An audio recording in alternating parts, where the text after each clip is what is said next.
இந்த முடிவெடுத்தல் அல்லது டெசிஷன் மேக்கிங் என்று சொல்கிறார்கள் அல்லவா, இதில் என்ன அவ்வளவு பெரிய விஷயம் இருக்கிறது?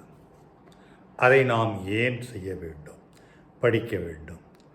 அதாவது முக்கியமாக நல்லதோ அல்லது சாதிக்க முடியாதவைகளை சாதிப்பதோ முடியும். எப்படி? சரியான முடிவுகளை சரியான நேரத்தில் எடுக்கும் பொழுது. சரியான முடிவுகள் என்பது அது முடிஞ்சதுக்கப்புறம் தான் எனக்கு தெரியும், அதுக்கு முன்னாலே எப்படி தெரியும் என்று உங்களுடைய மைண்ட் வாய்ஸ் எனக்கு கேட்கிறது. ஆனால் நான் சொல்லுவது அப்படி அல்ல. உதாரணத்திற்கு ஒரு வளங்களை சேமிக்க வேண்டும். வளம் என்பது ஃபிசிக்கல் வளம் அல்ல, பொருட்கள் அல்ல, நேரம், சக்தி மற்றும் தங்களுடைய எதிர்பார்ப்பு தன்மைகள். எதிர்பார்ப்பு தன்மையில் தான் நிறைய விஷயங்கள் நடைபெற இருக்கின்றன, அவைகளும் வேண்டும். சூழ்நிலைக்கு தகுந்தாற்போல் சரி செய்து கொள்ளுதல், இந்த குழப்பமான நிலைகளை தவிர்த்து பிறகு தயக்கங்களையும் தாண்டி வெளிவருகிறது இருக்கிறது அல்லவா, அந்த போல திட்டமிட்டு எல்லைகளை அமைத்து சிறப்பாக செயல்படுதல். நெருக்கடியான நேரங்களில்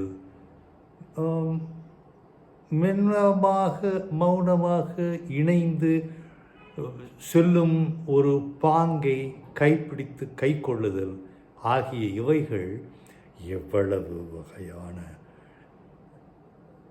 முடிவுகளையும் எடுப்பதற்கு சரியான முறையில் உதவி செய்யும். உதாரணத்திற்கு இந்த வாரன் வேவர் என்பவர் ராக்ஃபெல்லர் ஃபவுண்டேஷனில் ஒரு ஆய்வு மேற்கொண்டார். அதில் சில முடிவுகளை அவர் சேர்த்திருக்கிறார். அந்த முடிவுகள் என்ன, அந்த ஆய்வினுடைய வெளிப்பாடு என்ன என்பதை பற்றி நாம் இப்பொழுது காணலாம். காலநிலை மாற்றம் என்பது கட்டுக்கதை. உலகமயமாக்கல் மோசமான செயல் என்று சொல்லப்படும் போது அவைகளால் ஏற்படும் நன்மைகளை இழப்பதுடன் விரும்பத்தகாத முடிவுகளால் வாழ்க்கையை நகர்த்துகிறார்கள். அந்த முடிவு அவர்களுக்கு எவ்வளவு பாதகத்தை ஏற்படுத்தி இருக்கிறது என்பதை பார்க்க வேண்டும்.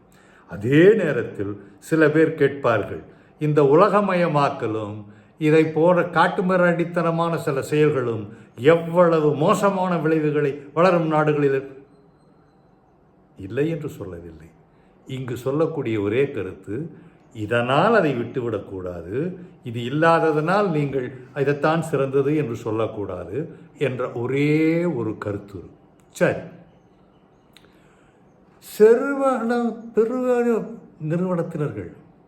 பெருவாரியான பெருநிறுவனத்தினர்கள் எளிதில் பிரச்சனைகளை தாண்டி வரும். ஆனால் இந்த குறு நிறுவனங்கள் இருக்கின்றனவே, அவைகள் குழப்பமான சிக்கலான சூழ்நிலைகளை தாண்டி வெற்றி பெறுவது இல்லை. அதாவது இன்னொரு வகையில் சொல்வதானால், மிகப்பெரிய நிறுவனங்கள், பெரிய கார்ப்பரேட் எல்லாமே சாதாரணமாக எவ்வளவு பெரிய தடைகளையும் தாண்டி வந்து விடுகின்றன. ஆனால் சில குழப்பமான சூழ்நிலைகள் சிறிய அல்லது குறுந்தொழில்களை போட்டு பந்தாடி விடுகின்றன அல்லவா, அதை எப்படி தடுப்பது? அதை நிறுவனங்கள் வெற்றிக்கு என்ன செய்ய வேண்டும்? அதில் ஒன்று சொல்லுகிறார்கள், மாற்றம் ஒன்றே மாறாதது. மாறாமல் இதை சொல்லிக்கொண்டும் இருக்கிறார்கள், நானும் சொல்லிக் கொண்டிருக்கிறேன். நிறுவனங்கள் முறையாக செயல்படும் விதத்தில் அந்த மேனுவல் இருக்கிறதல்லவா, ஆப்ரேட்டிங் ப்ரொசீஜர்ஸ் மேனுவல், அது எல்லோருக்கும் பயன் தர வகையில், ஒரு எளிதில் புரிந்து கொள்ளக்கூடிய வகையில் தயார் செய்து, அதை தயார் செய்ததோடு விட்டுவிடாமல் நடைமுறைப்படுத்த வேண்டும். சில நேரங்களில் இடியாப்பு சிக்கலில் சிக்காமல் முன்னேற்றத்தை முன்னெடுத்து நிறுவனங்களை அடுத்த நிலைக்கு கொண்டு செல்ல இது போன்ற சில காரணிகள் அல்லது உதவிகள் அல்லது இந்த சிக்கலிலிருந்து வெளிவருவதற்கான வாய்ப்புகள் உதவும்.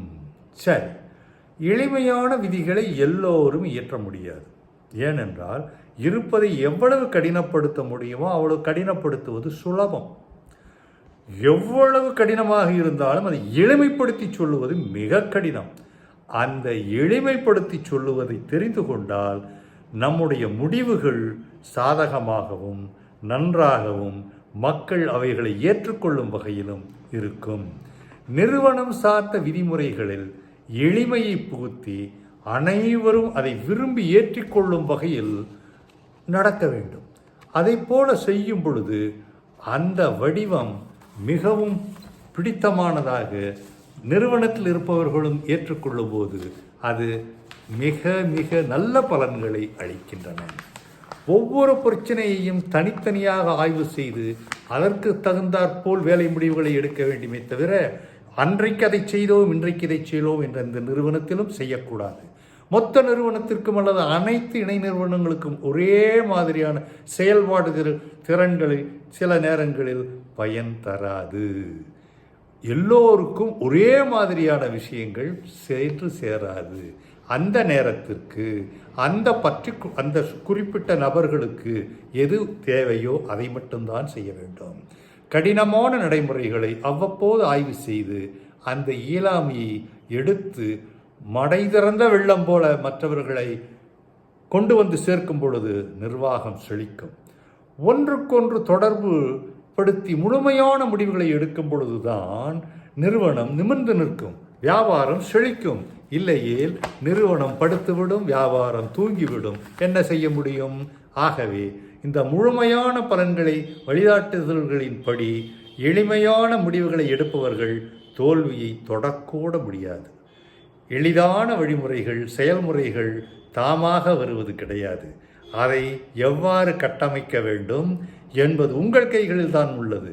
மாறுங்கள், மாற்றுங்கள், முன்னேற்றுங்கள், வேறு நிலைக்கு மாற்றம் காட்டுங்கள். வணக்கம்.